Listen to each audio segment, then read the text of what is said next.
Kasama natin si Tatay Steve, yun. Tay, ilang taon ka na, Tay? 74. Oh. Ilang years ka na nagpa-farm? Matagal na. Mga 25 years. 25 Ay, years. Bata pa ako noon. Oh, 25 years old. Ng mga magulang ko. Oh. Bakit ka nagpa-farm tayo hanggang ngayon? 74 ka na. Oo. Anong reason mo bakit ka nagpa-farm? Kasi maganda rin yan ang buhay namin dito. Mahirap pero talagang ganyan ang trabaho namin dito. Nagkatibay. Oh. Ano bang yung mga gusto mo sa buhay gawin, Tay? Kasi 74 ka na. Ay marami pang gusto kong gawin para maginawa ang buhay.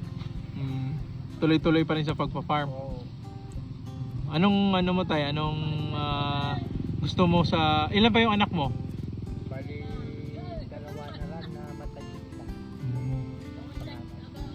Ngayon po, saan sila ngayon? Na tuturo sa kwan, organita. Teacher din po. Oo, ayos, ayos. Masaya naman tayong sa farming, masaya naman. Masaya. Yan. Hanggang bata ko, ang 74 na taon na to, masaya rin talaga. Ayun. Yan. So, salamat, Tatay Steve. Ako, ikaw ay, Tay.